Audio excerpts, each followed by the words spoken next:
বন্ধুরা, সান্তাস কিচেন আপনাদের অনেক অনেক স্বাগত। আমার আজকের রেসিপি দারুণ স্বাদের টক মিষ্টি জাল আমের আচার। এই আমের আচার পছন্দ করে না এমন কাউকে খুঁজে পাওয়া যাবে না। বড় থেকে ছোট সবাই আমের আচার পছন্দ করে। এখন বাজারে প্রচুর পরিমাণে কাঁচা আম পাওয়া যাচ্ছে, দামও অনেক কম। কাঁচা আম ফুরিয়ে যাওয়ার আগে চলুন আমরা আমের আচার দিয়ে বছর ধরে সংরক্ষণ করে রাখি। চলুন টক মিষ্টি জাল আমের আচারটা তৈরি করে ফেলি। আমের টক মিষ্টি জল আচারের জন্য এখানে 1 কেজি আম নিয়েছি। আমকে আগে থেকে 2-3 বার ধুয়ে 15 মিনিট জলে ভিজিয়ে রেখেছি। এখন আমগুলি জল থেকে উঠিয়ে শুকনো একটা কাপড় দিয়ে মুছে নিব। একটি সুতি কাপড় নিয়েছি, এই কাপড় দিয়ে আমগুলি ভালোভাবে মুছে নিব, জলগুলি যাতে না থাকে।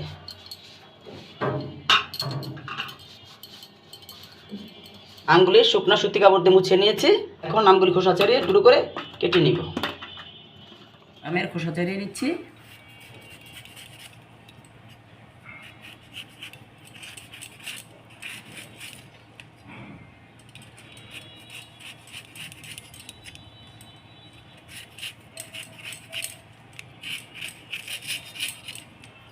একটা খোসা ছাড়ানো হয়ে গিয়েছে। এভাবে সবগুলি আমার খোসা ছাড়িয়ে নিব। সবগুলি আমের খোসা ছাড়িয়ে নিয়েছি। এখন টুকরো টুকরো করে কেটে নিব।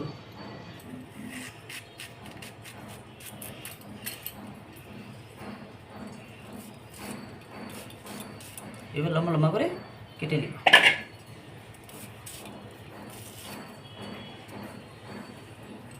এবং ভিতরে চাটিটা পরিষ্কার করে ফেলে দিব।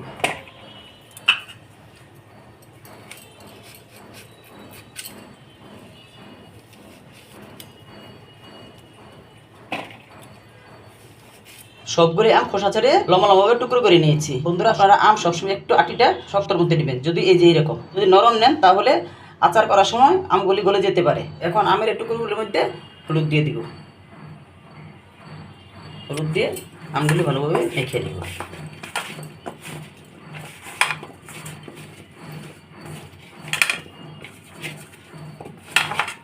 আমি হলুদ মেখে নিয়েছি। এখন এই আমের টুকরোগুলো এগুলোর মাঝে দিয়ে দিব।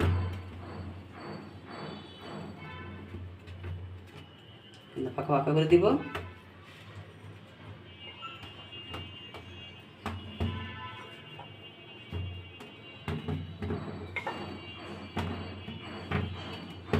এখন 3 থেকে 4 ঘন্টা রোদে দিয়ে আমগুলি শুকিয়ে নিব। বন্ধুরা, আমগুলি রোদে দিয়ে শুকিয়ে নিয়েছি। এই যে এরকমভাবে শুকিয়ে নিয়েছি। বেশি একটা শুকায় নেই। বেশি একটা শুকালে একদম কাটকাট হয়ে যায়, শক্ত হয়ে যাবে। এখন একটা ভাজা মশলা তৈরি করে নিব। নিয়ে নিব 1 টেবিল চামচ ধনে, 1 টেবিল চামচ মৌরি, 1 টেবিল চামচ সাদা জিরে। আমি সব কিছু টেবিল চামচে মাপ করে নিয়েছি। 1 কেজি আমের জন্য এইভাবে টেবিল চামচ দিয়ে মাপ করে নিতে হবে। নিয়ে নিয়েছি 5টা শুকনো মরিচ। সবগুলি শুকনো খোলা দিয়ে ভেজে নিব। চুলায় কড়াই বসিয়ে দিয়েছি। প্রথমে দিয়ে দিব শুকনো মরিচগুলি। মরিচগুলি কিছুটা টেলে নিব, তারপর বাকি মশলাটা দিয়ে দিব, কেননা মরিচটা ভাজতে একটু দেরি হয়। এখন বাকি মশলাগুলি দিয়ে দিয়েছি। এখন চুলাটা মিডিয়াম টু লোতে রেখে মশলাগুলি ভেজে নিব। মশলাগুলো 2 থেকে 3 মিনিট ভেজে নেওয়ার পর এখন কালারটা চেঞ্জ হয়ে গিয়েছে এবং সুন্দর একটা স্মেল বেরিয়েছে। এখন নামিয়ে ঠান্ডা করে মিহি করে গুঁড়ো করে নিব। মশলাটা গুঁড়ো করে নিয়েছি। এই যে এরকম করে গুঁড়ো করেছি। এখন চলে যাব মূল রান্নায়। চুলে একটি প্যান বসিয়ে দিয়েছি। প্যান গরম হয়ে গিয়েছে। দিয়ে দিব 2 টেবিল চামচ সরিষার তেল। তেলটা গরম হয়ে গিয়েছে। এখন দিয়ে দিব আমের টুকরোগুলো দিয়ে দিয়েছি। এখন 2 থেকে 3 মিনিট নেড়ে চেড়ে নিব।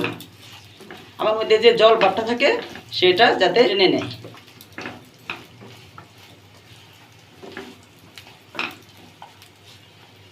এই পর্যায়ে চুলার আঁচ মাঝারিতে রাখবো। 2 থেকে 3 মিনিট তেলের সাথে আমের টুকরোগুলি ভাজা ভাজা করে জলগুলি টানিয়ে নিয়েছি।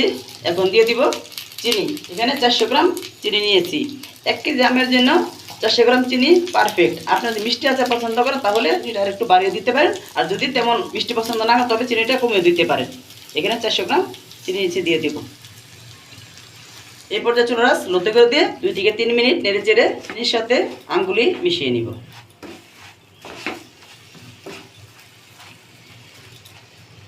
6 থেকে 7 মিনিট এই নেড়ে চেড়ে চিনিটা গলিয়ে নিব। এখন দিয়ে দিব 1 চামচ লবণ, দিয়ে দিব হাফ চা চামচ কাশ্মীরি মরিচের গুঁড়া। এখন চিনি, লবণ ও কাশ্মীরি মরিচের গুঁড়াটা মিশিয়ে নিব।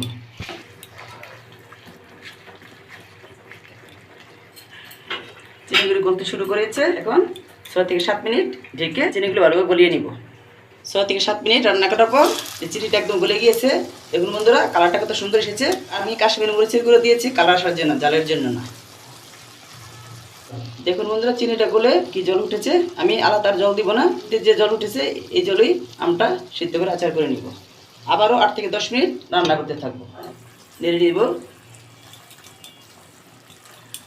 আপনারা এই আচারটা ঢেকে ঢেকেও রান্না করতে পারেন এবং ঢাকনা খুলেও রান্না করতে পারেন। ঢেকে রান্না করলে আমগুলি তাড়াতাড়ি সিদ্ধ হয়ে যায় এবং আচারটা তাড়াতাড়ি হয়ে যায়।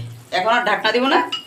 এখন যে ভাজা মশলাটা করে রেখেছিলাম তার থেকে কিছুটা মশলা দিয়ে দিব।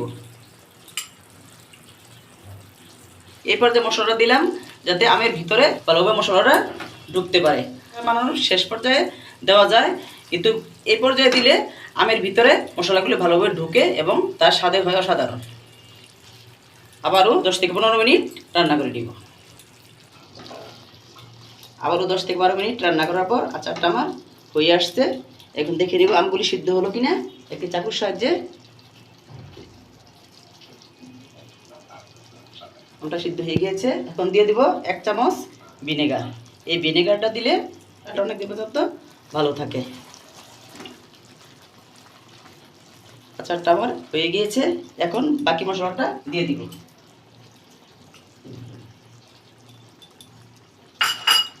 আবারও মিশিয়ে নিব। আচারটা আমার একদম কমপ্লিট হয়ে গেছে। এখন চুলার গ্যাস অফ করে দিব। ঠান্ডা হলে এই আচারটা আরও ঘন হয়ে যাবে। এখন যেহেতু কিছুটা পাতলা আছে, ঠান্ডা করে তারপর প্লেটে নামিয়ে নিব।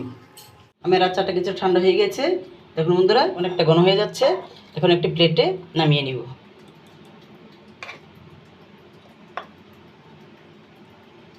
তৈরি করে ফেললাম টক মিষ্টি ঝাল আমের আচার। এই আমের আচারটা বছর ধরে সংরক্ষণ করে খেতে পারবেন। আমের আচারটা ভালোভাবে ঠান্ডা হওয়ার পর কাচের বয়মে রেখে দিতে পারেন।